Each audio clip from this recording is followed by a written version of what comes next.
I don't know if I fully agree with that, but I mean, we can take what you said. I just think that if you look at what he did with the reduction, it's showing 750,000. That's an increase to what they currently, that's the difference. That's the difference in what they have now. That's not what the new number's gonna be, that's the change. This would be the sheet if you took the reduction though. Yeah, that's what I thought. This is saying local income tax distributions for payable 25 cap losses. I thought was 750,000. No, see, that is what they're gonna lose in addition to what they're already losing. Oh, That's not just what's gonna happen. yeah, I guess that's what, if we changed it. Yeah, that's. That would be the addition. Right, if we change Yeah. it to the 0.4, with the Right. breakdown you had shown, or the Yes. 0.6 tax, reduce the 0.4, Right. the schools would lose an additional Additional, 750,000. yes. Right. I'll follow that. Yeah, that's the net change from where we are currently within that column. Any other questions you want me to try to answer? I guess? I wish we knew what the property tax was gonna look like, that would. Yeah, we're not gonna do that yet. I know. We know it's gonna be less coming in. How much less, we don't know that at this point. I mean, we need to do something tonight, and obviously we got a motion and a second. We got to vote on that, but he would have the information next week also, correct? He said you use his best guesses and come up with something close, he thought, yes. So I think that that's more what I was looking at when he gives us those numbers to say this is what it really, really means. And he said he would be like 90, whatever. 98% or whatever. Yeah, I mean, and if you don't feel good about making a decision till you see that, then we're just gonna have to wait and see if we can get it done in time, is what it boils down to. I don't know if we can. I think we need to pass it on. I'm just saying that I don't like the idea of passing on more taxes and not reducing it when we have a chance. I know it's gonna be a loss the way we go, correct? What's gonna be a loss? If we don't do anything with the property tax, Marion Community Schools, for instance, is what we're talking about, it's still gonna have a loss. Oh, they're gonna have a loss, no matter what we do. So I mean. It's a matter of if it's bigger or not. Right. And keep in mind too, and you may disagree with this one, but the individual taxpayer, my Jim McWhorter taxpayer, I'm supposedly gonna see a reduction in my property taxes. Mm-hmm. I don't know how much it's gonna be, but supposedly I'm gonna see a reduction. If we do the 0.2, it's gonna cost me, for every 50,000 in taxable income, it's gonna cost me another 50. Mm-hmm. Okay. Or another 100, another 100, I'm sorry, another 100. Because that 2% would be 100. So if I had 100,000, it's gonna cost me, the $200. So in my thinking, that increase in my income tax hopefully will be offset somewhat by the decrease in my property tax. To make it somewhat neutral. I don't know for sure what it's gonna be, but I won't know that until later. And it's past the decision time at that point. Right. And obviously, no one wants to increase taxes. Do I just want to sit here and increase taxes? No. And we may not. If we do this 0.2, if we don't do a project, we're not going to do it probably. We're not going to raise the tax. But this gets us ready to do that if we do a project. And that's the tough part too, is even my understanding is even the 0.2, it wouldn't be enough for the project that has been proposed. Yeah, it wouldn't fund on its own, no. Right. It would take some of our general fund dollars. And we will be spending down some general fund dollars. I looked at, we had like 7.6 million, I think, in our balance, something like that. We're going to be spending some of that down. Oh, yeah. Until we get this all sorted out. Right. And hit page 28. Right. If we hit page 28, we can make ourselves where we need to be at that point. Right. We'll know what the law is at that point. We'll be able to make that adjustment. But we're gonna, during the interim period, we would, in my scenario, just doing the 0.2, and if we do the project where the 0.2 happens, we're gonna be spending more in the general fund unless we cut something, which I'm not sure we're gonna cut that much. We will be spending some of that balance down. Mm-hmm.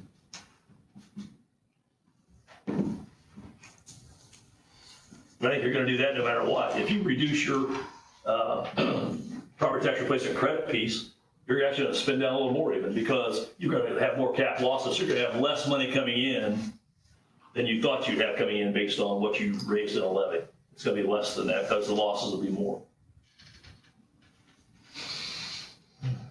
I think at this point, what you're saying makes sense to me as far as leaving what we have in place, pushing forward with the point two, leaving the piece of that project, or the piece of that out right now, right? That's what you're That's saying? what I'm saying at this point. That's the motion. That's the Yeah, that's the motion. motion. And I think I don't have a disagreement with that, what I'm saying. Well, I guess the motion at this point is just leaving the property tax replacement credit alone. Right. That's the only motion that's on the what floor. motion is. That's Okay, correct. all right, yeah. That's correct. That was first, that was That'll be made the and next seconded. part of that. we get into. Right. I don't know if we have any other comments from any members of the council. Or, You see what the public wants. yeah, any members of the public want to make any comments pertaining to this motion to leave the property tax replacement credit alone?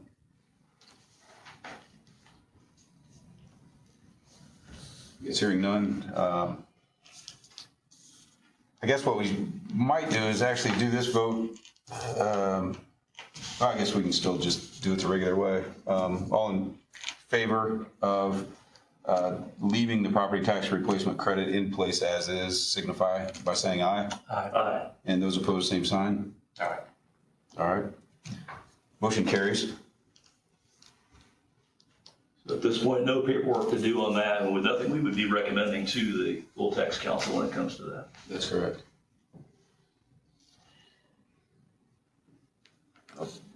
Dovetailing on that, I don't know if you were wanting to talk then about the correctional part. I mean, it doesn't necessarily have to be voted on at this point, but that's entirely up to you. I guess personally, I would suggest, I'll make a motion to get to that point. I would suggest we go ahead and get that process in place, get the paperwork started so we're prepared to do it if we choose to do it. So, I mean, as we talked, the point two would cost taxpayers that much additional income tax. It'd be $100 for each $50,000 of taxable income they have. And obviously, that's not going to fund a full project of what we're looking at this point. And we may, when we get to September, August, September, when we see more solidified numbers based on what I think the commissioners have asked them to proceed with their next phase of planning. And we'll get a better cost figure into that process, I guess. And we hopefully we'll have something we can tolerate and feel good about and move forward in funding and do. But we don't know that yet. Right. But my thought is, so we put this in place now so we're prepared to do that, knowing that it's not going to be the full payment. If it's going to be, well, I shouldn't say, we don't know it's not going to be the full payment. We know what the project's going to be yet, but it may not be the full payment. We may have general fund dollars involved. We may have some of that funding to enhance that or to go with it, but we don't know that yet. But this puts us in place, or puts the wheels in motion, I guess, puts us in a place we're prepared to go with that process if we choose to later this summer or early fall, whatever that is. And we wouldn't have to actually adopt it until September, I mean, for that matter. Right. Because we have to have it in place and to the DLGF before October 31st, or no later than October 31st. I want to make sure we do it before September's over to give us time to get it there and not have any glitches. Well, I think we need to take the necessary steps to be prepared. That doesn't tie us down to anything necessarily. But if we don't act on it, then we may miss some deadlines. Well, I'm prepared to move that we instruct Mr. Glickfield to prepare the documents and get us on the step of what the process is going to be to adopt the .2 correctional facility lit.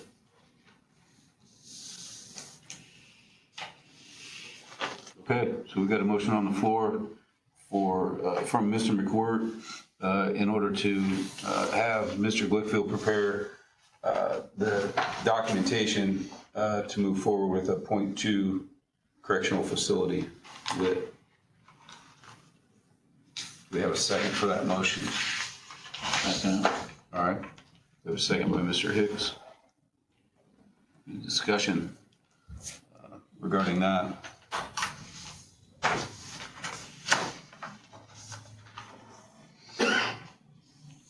I guess the question that I have regarding that is one that we probably don't have the answer to, and it goes back to the commissioners. Do they have any date that they know when they're gonna have full details together of what this facility could be. I thought that you'd just given them the green light to basically do further plans on it, more detailed. Yeah, I'm guessing we're at least a couple months out. Okay.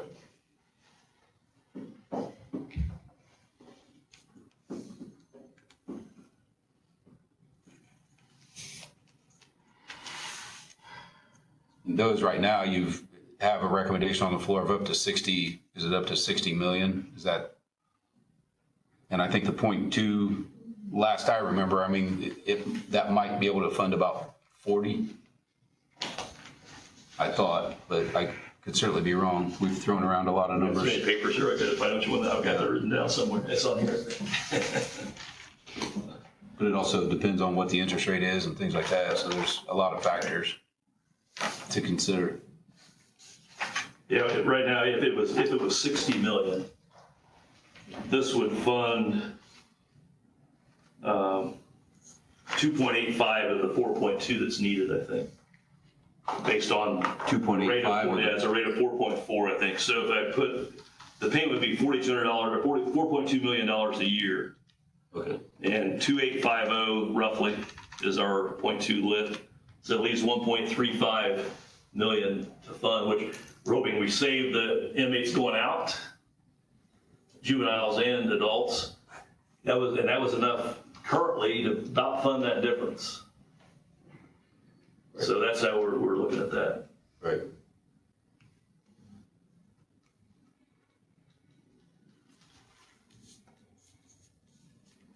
Okay. Well, I don't know if there's any further discussion then from the council. Anybody has anything related to the 0.2 correctional facility tax, local income tax? Members of the public?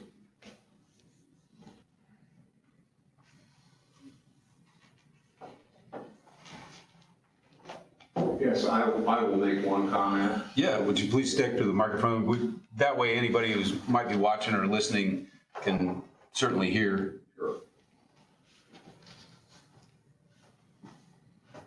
Yes, my reaction is that you don't know what the cost of the project is going to be. And while you're preparing to have paperwork in place, it makes sense to me that you also have your foot ready to put on the brake if you find out the project cost is different than the numbers that you're throwing around here right now. Because swag comes to mind. What does? Swag. Swag? SWAG. Yeah. Sounds like you're making a strategic, wild, unrepeatable word guess. I've heard that before. Yeah, every account has. I would feel more comfortable if I were sitting in your chair that I would not support that the motion until I had a definitive number that we were able to work with. Thank you. Thank you. Just as a response, if I could wait that long to get this process started, I would. I don't think I could wait that long to really get it done. And I think that's the tough part, yeah, is that you'll know. Because I'd love to know what it is right now before I say yes to this, but if we still have time to say no at the end because we aren't going to adopt this until it's time to adopt it. you can still hit the brakes, but if I want you that brake to don't, be there. if you don't hit the gas or at least move forward, then and make sure that you're prepared, then Yeah. you can't do it. You You stay can't in neutral, start. you can't get there. So then you're a year away from being able to make that decision. So, Yeah, I'm trying to get us off neutral, I guess is what it boils down to. right. Even though there is a brake handy. Yes. Okay, without any other comments from the public, we do have a motion, and we do have a motion by Mr. McWhort, and we do have a second by Mr. Hicks. All in favor, please signify by saying aye. Aye. And those opposed, same sign. Motion carries. So just for a point of information, I will prepare the ordinance, but not the advertising yet, because we don't know what meeting you want to hear that. Is that what I'm understanding? Or do you Go ahead, Mr. want to tell me McCord, a meeting you want to hear that? Yeah, and that's a good point. We aren't necessarily required to do it in the July meeting because we have more time. Right. But I'd say we probably see the actual ordinance in the July meeting, then have you advertise it maybe for our first meeting. Because we're going to have probably a special meeting in August, or an early meeting in August because of reviewing the documents. What's that? Reviewing the levies, and there's I forget the term now. But we need to look at some things early August. So usually we meet early August, so we can probably. So just have a copy ready for your review in your packet. I would say so, and just make sure we have time to advertise it properly as soon as that meeting's over, before we meet in that early August meeting. In August, okay. Yeah, and we want to make sure that we meet whatever those timelines are. We'll take care of that. I think that would be good. I mean, that's sufficient, I think. Okay. That gives David more time to get it all together too. I mean, Sure. Right, that way we'd all have a good chance to review it in July. I don't see us actually adopting it until August sometime, if we do it. And it could be, hopefully they'll have some numbers for us we can take action on. If we do it by even early September, we'd be okay. If we do it in September, it gives us time to get it done. So. I will note that, obviously you have to send it to the DLGF for review, right? Yeah, that's a good point too. We want to send it to DLGF for review. And they get 30 days to review. And they'll probably use the 30. And so if there's anything wrong with that document, so to speak, and then you have to send it back again, that would be another 30 days. You know, him saying that does make me think that, so we probably ought to make sure. I thought our process was to make sure we reviewed it in July, so that when we did the budget in August, we would know exactly where we're at in case we do lose 30 or 60 days. That's what we've done in the past. Let me just try to click some things here. If we have David give it to us, July 16th is our next regular meeting, I think, July 16th. If we see it then and send it to the DLGF right after that meeting's over, we probably wouldn't get back until mid-August, mid-20th of August, something like that probably, which is fine because we don't have to act on it until September. So that's okay. We'd be all right there. Yeah, we'd be okay there. Does that make sense, David, to you? Yes. Okay. And basically, all we're doing is adding the 20 cents to the public safety? Or is it something? Well, it's probably a different terminology. I mean, that's why you gotta make sure that terminology, because correctional. I think it's correctional slash rehab. Correctional rehab facility or something like that. So you wanna make sure we get the right title for that. I was just looking at the ordinance from last year that, Yeah, it'll be a different category, I'm thinking. okay, gotcha. We'll make sure about that. That's why we need to make sure they review it and, hey, we okay or we're not okay kind of thing. Right. One other item for tonight is that I think we need to get just ratification from the council for the two appointees to the Grant County Economic Development Commission, which are Mr. Lemming and Mr. Hicks. So if we could get a motion related to that, that would be fantastic. That's made up of 5 members, of which we had 2. I move approval. Okay, thank you, Mr. McWhirter. I'll second it. All right, and a second by Mr. Brinkle. That was Lemming and who's the other? Mr. Hicks. Okay. Mhm. Good deal. Yep. And so I don't know if there's any questions or comments. I'll give you a comment. They called today and already scheduled a meeting for July 7th. There you go. You're off and running then. All right. Well, all in favor of Mr. Lemming and Mr. Hicks being on that Economic Development Commission, please signify by saying aye. Aye. And those opposed, same sign. Thank you. Motion carries. I don't know if anybody else has anything for the good of the cause prior to adjourning. Let me just throw this out. Yes. Are we okay with not putting the PSAP in place? I mean, no one else really said anything. We're okay with leaving the PSAP piece off for 26? You're okay with that? It sounds like it, and I think so, based on the idea that you have as well. We already have something in place. I think it is going to go out of place, though. It's basically going to expire in 2029. Is that what we're looking at? So we probably need to take action in 2028 at the latest, because otherwise there is no funding for that. So, Yeah, I thought we had some time to deal with that. right, but it could be something for discussion again next year. Right. So, yeah, We may know more next year that helps us make that decision too. that would be nice. That would be nice. But, okay, well, if nothing else, appreciate everybody coming tonight, and With that, entertain a motion to adjourn. Make that motion. All right. Motion by Mr. Brinkle, second by Mr. Lemming. All in favor, signify by saying aye. Aye. All right. Meeting adjourned. Thank you.